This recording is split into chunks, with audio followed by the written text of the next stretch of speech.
Leilão de imóveis. Quem nunca ouviu falar que é uma grande oportunidade de investimento, não é mesmo? A chance de arrematar um imóvel por um valor, olha, bem abaixo do mercado. Mas o que muita gente não sabe é que por trás dessa promessa podem se esconder algumas armadilhas. E são elas que transformam um sonho num verdadeiro pesadelo financeiro. É sobre isso que a gente vai conversar hoje. E olha só, essa frase aí é de uma história real, de um cliente que tinha certeza que tinha feito o negócio da vida. Ele deu o lance, venceu, estava super feliz, mas a comemoração não durou muito. A análise de um único documento revelou um problemão que acabou congelando todo o investimento dele. A pergunta que fica é exatamente essa. Como é que pode, né? Um negócio que parecia perfeito se transformar numa dor de cabeça gigante?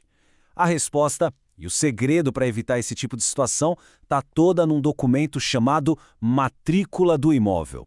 Vamos entender direitinho como decifrar esse papel para garantir um lance seguro. Para começar, vamos pensar na matrícula como se fosse o RG, a certidão de nascimento e, sei lá, o histórico de vida completo de uma propriedade. É ali que toda a verdade sobre o imóvel, sem tirar nem pôr, está registrada. O grande poder desse documento é que ele é íntegro. Cada venda, cada financiamento, cada processo na justiça que envolve aquele imóvel, tudo, absolutamente tudo, fica registrado em ordem, na data certinha. É como uma corrente de informações que não pode ser quebrada. Qualquer coisa nova que acontece gera um novo lançamento, nunca uma rasura.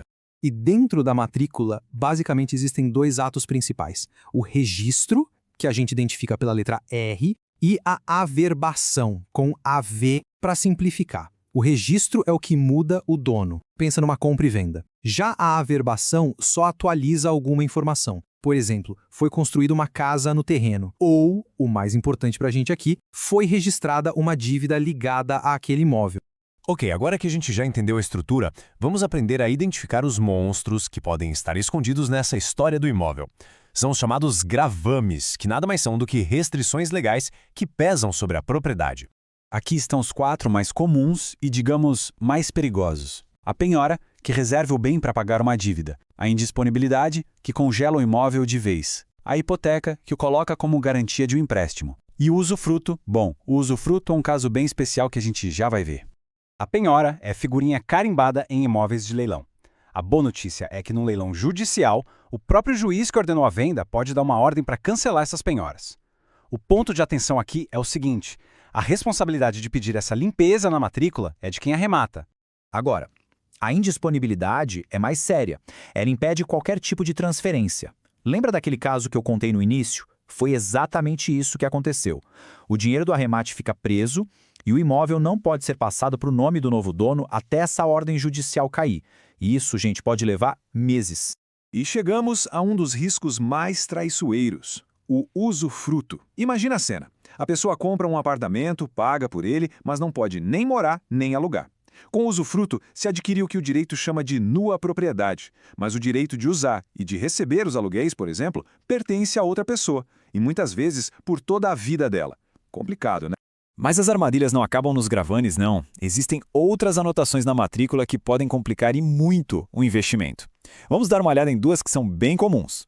Comprar uma fração ideal, por exemplo, significa se tornar sócio de outras pessoas naquele imóvel. Isso pode ser um problemão na hora de decidir quem usa ou como vender.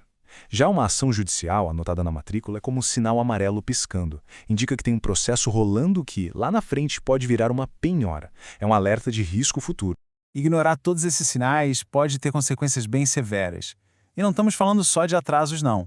Estamos falando da possibilidade real de perder o imóvel ou do leilão ser completamente anulado. Um dos maiores riscos tem um nome que assusta: fraude à execução. Mas basicamente é o seguinte: imagina que o antigo dono já está respondendo a um processo na justiça. Aí ele vai e vende o imóvel. Se essa venda deixa ele sem nenhum bem para pagar a dívida, um juiz pode simplesmente dizer que essa venda não vale nada para o credor.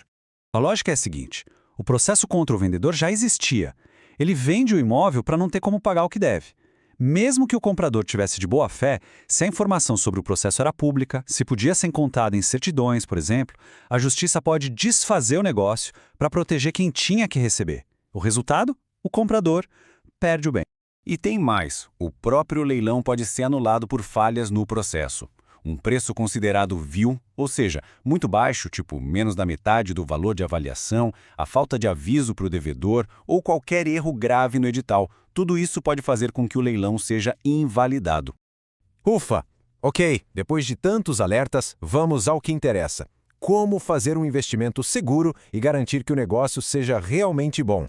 A chave aqui é ter um plano de ação bem claro. Em leilões judiciais, o procedimento para limpar a matrícula é até que bem direto. Depois do arremate, o caminho é pedir ao juiz do processo que mande cancelar as penhoras. Com esse documento, essa ordem do juiz em mãos, é só ir até o cartório e pedir para averbar a baixa dessas restrições. E pronto, o imóvel fica livre. E só para se ter uma ideia, o custo inicial para fazer essa averbação, para cancelar uma única penhora no cartório, pode ser baixo, por volta desse valor aí em alguns estados, mais algumas taxas. É um investimento pequeno para garantir a segurança jurídica completa do bem. Então, o ponto crucial é este. A análise vai muito além de uma simples leitura. Um especialista não só lê, ele interpreta o que não está óbvio. Ele cruza as informações da matrícula com o edital do leilão, com outros processos. Ele prevê riscos que uma pessoa leiga simplesmente não conseguiria ver. No fim, a imagem de um leilão é exatamente esta. Uma grande oportunidade de construir patrimônio, sem dúvida, mas que está sempre construída sobre uma base de riscos. Riscos que, como a gente viu aqui, podem ser identificados, medidos e gerenciados com análise correta. Fica então a reflexão final. O preço atrativo de um imóvel em leilão reflete o presente dele, mas o seu verdadeiro valor e principalmente a segurança do investimento dependem totalmente do seu passado. E investigar esse passado não é uma opção, sabe? É a essência de um bom negócio. Inscreva-se em nosso canal e deixe seu comentário ou dúvida abaixo.